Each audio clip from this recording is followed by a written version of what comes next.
Bienvenue à tous et à toutes au cours sur l'histoire de l'Angleterre sur le règne d'Édouard VI. Bon, pour la première séance, ça se veut être une séance d'introduction, mais tout d'abord, avant d'entrer dans le vif du sujet, on va passer en revue les objectifs du cours. Bon, on comprend... les objectifs du cours sont la compréhension des enjeux politiques, religieux et sociaux du règne d'Édouard VI, analyser les réformes protestantes et leur impact sur l'Angleterre, étudier le rôle des régents, celui d'Édouard Seymour et de John Dudley, et examiner les tensions internes et externes qui ont marqué cette période. Voici le plan de cours, divisé en 4 axes principaux, dont le premier module qui est le contexte historique et dynastique. Aujourd'hui, on va voir l'introduction au cours et le contexte Tudor. La prochaine séance portera sur l'avènement d'Édouard VI et la régence de son oncle Édouard Seymour, qui est son oncle maternel, en passant. Le module 2, c'est la réforme. Il va être centré sur les réformes et crises politiques qui ont survenu suite aux réformes. Donc, la réforme religieuse sous Édouard VI, les rébellions et contestations sociales de 1549, la chute de Somerset et l'ascension de John Dudley, qui est le duc de Northumberland, et Somerset, c'est le titre d'Édouard Seymour, qui est duc de Somerset. Pour une histoire courte. Module 3, fin du règne et conséquences qui en découlent. On a la consolidation du protestantisme de 1550 à 1553 sous John Dudley comme régent. Les enjeux économiques et sociaux, la succession et la crise de 1553.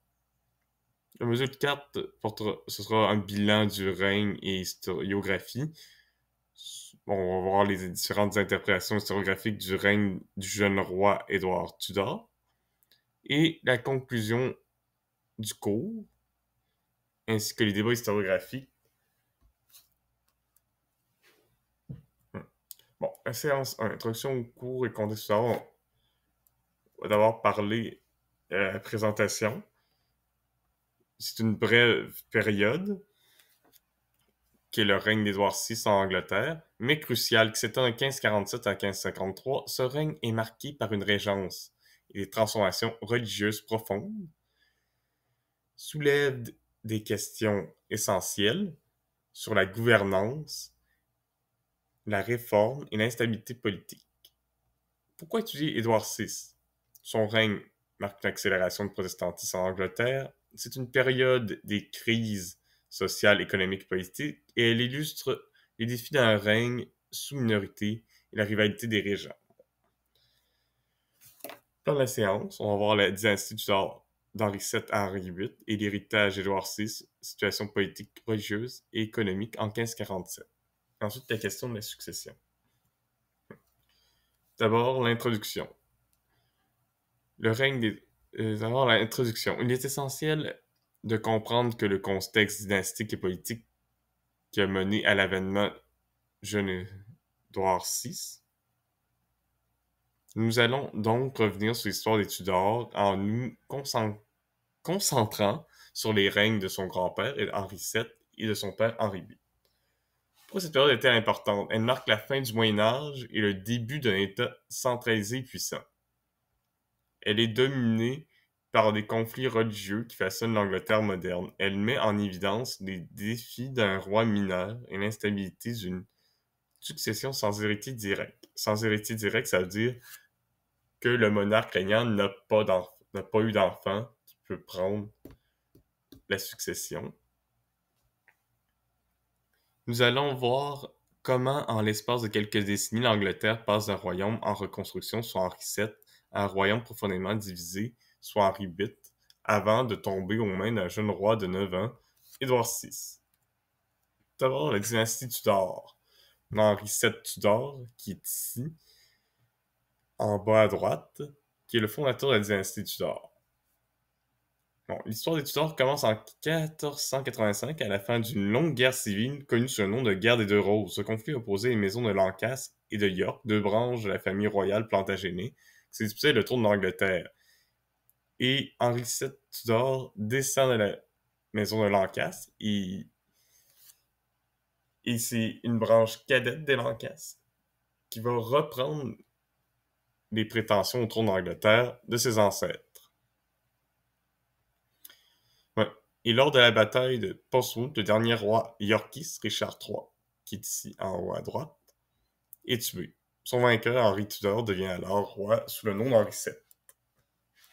Bon, Henri VII, son règne est marqué par la planification du royaume. Il va se marier à Élisabeth d'York, qui est l'héritière des York, unissant les deux familles rivales et mettant fin aux guerres civiles. Et il va établir une politique économique prudente. Il renforce les finances de l'État en imposant une fiscalité stricte et en développant le commerce. Il y a un contrôle accru de la noblesse. Il réduit les pouvoirs des grands seigneurs en limitant leur droit d'entretenir des troupes privées. Son objectif est de garantir une succession stable. Il marie donc son fils aîné, le prince de Galles, Arthur, à Catherine d'Aragon, fille des rois catholiques Isabelle et Ferdinand d'Espagne. Cependant, Arthur meurt prématurément en 1502. Donc son deuxième fils, Henri, devient donc l'héritier du trône. Et Catherine d'Aragon, devenue veuve, va finir par épouser Henri VIII. Faire une histoire courte. Et les deux, Arthur, il est mort et Catherine d'Aragon, ont subi une maladie caractérisée par une importante fièvre.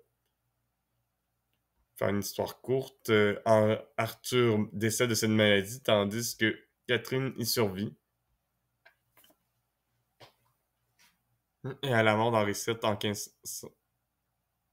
1509, l'Angleterre est prospère et en paix, mais son fils Henri VIII va profondément transformer le royaume.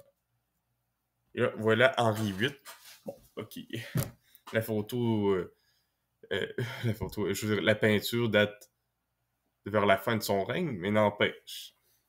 Henri VIII a un règne marqué surtout par la rupture avec Rome. Henri VIII est l'un des monarques les plus célèbres de l'histoire anglaise. Grand, athlétique, charismatique, il monte sur le trône à 18 ans et commence son règne avec des ambitions de grandeur. Bon, il va faire un schisme avec l'Église catholique de Rome, donc il va se séparer. Il ne reconnaîtra plus l'autorité du pape. Car il est confronté à la question de succession de la couronne. Son mariage avec Catherine d'Aragon, veuve de son frère Arthur, ne lui donne qu'une fille en bonne santé, Marie, qui l'a lui-même fait princesse de Galles, titre réservé à l'héritier du trône et exclusivement donné aux hommes. Habituellement, la première fille est appelée à utiliser le titre de princesse royale. Mais il ignorait à l'époque que c'est-tu lui ou Catherine qui a de la misère à avoir un héritier. Un des deux. Donc c'est pour ça qu'il va avoir une maîtresse qui va lui donner un fils apparemment en bonne santé. Donc, c'est Marie qui ne peut pas, qui a de la misère à fournir un héritier. Il va changer son fusil d'épaule. Il étant désespéré d'avoir un fils, il demande au pape l'annulation de son mariage, qui est pour divorcer d'avec Catherine d'Aragon pour épouser Anne Boleyn. Face au refus du pape Clément VII, Henri VIII décide donc de rompre avec l'Église catholique et se proclame chef suprême de l'Église d'Angleterre, avec l'acte de suprématie 1534, mettant ainsi fin à l'autorité du pape en Angleterre. Et cette décision entraîne la dissolution des monastères, qui étaient propriété de l'Église catholique, l'État. Et maintenant, comme le chef suprême de l'État, c'est l'État elle-même, donc leurs richesses sont confisquées par l'État et appartiennent officiellement à l'État du Royaume d'Angleterre. La montée des tensions religieuses entre catholiques et réformateurs protestants, car les protestants voient d'un bon œil l'acte de suprématie et pensent peut-être que le protestantisme deviendra religion d'État, parce que certains catholiques, eh bien, pour l'instant, il y en a certains qui pensent probablement que c'est une bonne nouvelle que vu que à cette époque, on considérait le roi comme étant un représentant de Dieu. Et là, pourquoi est-ce que le représentant de Dieu du pays a des comptes à rendre au pape, qui est lui aussi un représentant de Dieu? Comme si le pape était supérieur au roi. Donc, il y en a aussi qui voient d'un bon œil l'acte de suprématie. Toutefois, les catholiques ne veulent pas de réforme protestante. Il y en a qui se considèrent comme inquiets. Mais il y a des inquiets, donc il y a des opposants à la rupture avec Rome.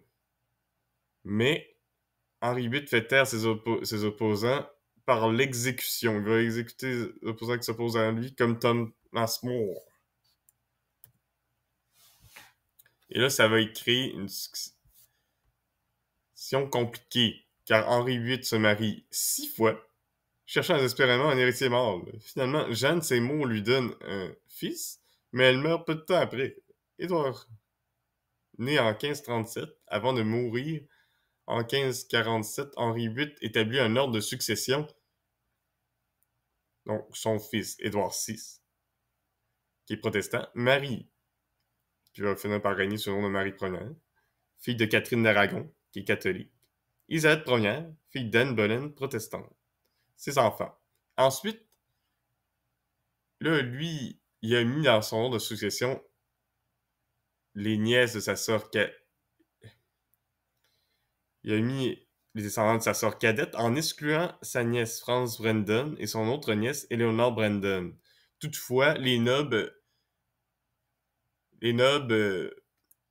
se sont dit que comme leurs enfants ont des droits, ben les mères de ces enfants-là auraient des droits aussi à la couronne, vu que ce sont les filles de Marie Tudor, la sœur d'Henri VIII. Mais Eleanor Brandon va mourir en, à l'automne 1547. Et France Brandon, on va la convaincre de renoncer à ses droits sur la couronne en faveur de sa fille aînée, Jeanne Grey. De cette façon-là, l'ordre de succession du testament d'Henri VIII serait respecté, disons, d'une manière. Toutefois, on ne sait pas exactement pourquoi il a voulu exclure ses deux nièces, mais probablement parce qu'ils approchent tous les deux la trentaine et ça fait 5 ou 6 ans qu'ils n'ont pas eu d'enfants et n'ont jamais été capables d'avoir d'enfants mâles en bonne santé, même s'ils ont essayé. Parce que là, comme on voit, c'est pratiquement rien que des filles à part Édouard. Et aussi, Henri VIII avait un neveu là, qui était le roi Jacques V d'Écosse, qui était le fils de sa sœur aînée, Marguerite Tudor, mais il est mort avant Henri VIII. Et sa fille, Marie Stuart, a environ 4 ans et règne sur l'Écosse. Il ne veut donc pas un monarque étranger sur le trône. Parce qu'on considérait l'Écosse comme étant un pays étranger, même si on habite la même île de Grande-Bretagne. Bon, l'héritage et la succession d'Édouard VI. Le 28 janvier 1547, Henri VIII meurt. Son fils Édouard VI, âgé seulement de 9 ans, devient roi. Un roi mineur sous tutelle, un enfant de 9 ans ne peut gouverner seul. Le conseil de régence est nommé, dirigé par Édouard Seymour, duc de Somerset, qui devient Lord Protecteur, qui était le frère de Jeanne Seymour, donc son oncle maternel. Les défis du règne d'un enfant roi sont nombreux. Si c'est réellement le pouvoir, la régence est marquée par des rivalités politiques. Comment assurer l'autorité du roi? Les nobles tentent d'exploiter la minorité du souverain. Bon, on a une Angleterre au bord de la crise, car à la mort d'Henri VIII, le pays est dans une situation précaire. Financièrement, le trésor royal est épuisé par les guerres menées contre la France et l'Écosse. Si on comprend pourquoi l'Écosse s'allie à la France, qui est l'ennemi de l'Angleterre. Donc, ça serait, si on mettrait Marie Stuart avant France Brandon et dit John Grey, ben, ça serait quasiment livrer l'Angleterre à nos rivales et nos ennemis. Religieusement, l'Angleterre est divisée entre protestants et catholiques. Et il y a plus de catholiques à cette époque qu'aujourd'hui en Angleterre. Surtout dans les domaines, dans les régions rurales. Même si l'Angleterre est à majorité protestante. Socialement, la montée des enclosures aggrave la pauvreté, suscite des révoltes. Car là, les enclosures, c'est qu'il y a des gens qui mettent des clôturent leur domaine pour empêcher les gens d'entrer et ainsi empêcher de voler certaines nourritures, mettons dans le potager, exemple. L'un des premiers défis de la Régence sera donc de stabiliser la situation tout en poursuivant la réforme protestante.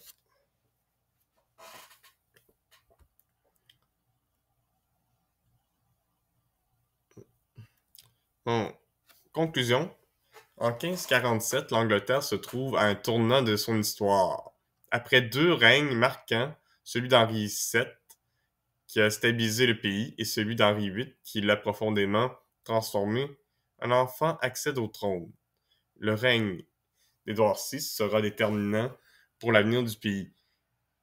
Son jeune âge et les puissances de ses conseillers rendent son gouvernement instable, mais surtout les choix religieux qui seront faits sous son règne auront des conséquences irréversibles pour l'Angleterre. Nous verrons à la prochaine séance comment la régence de Somerset va mettre en œuvre les premières grandes réformes du règne d'Édouard VI, faire face aux premières crises du gouvernement. Bon, pour faire un petit aparté, Henri VIII, bien qu'il a rompu avec l'Église de Rome, reste un fervent catholique quand même s'il ne reconnaît plus l'autorité du pape. Édouard VI, étant protestant, étant le premier dirigeant protestant de l'Angleterre à titre de monarque. Toutefois, il y a certains historiens qui voient Henri VIII comme étant le premier protestant, le dernier catholique, mais il n'en est rien. Bon. La biographie là, qui a servi à monter le cours, c'est suggestif pour aller un peu plus loin. Si vous voulez aller plus loin, vous pouvez consulter ces ouvrages. Si.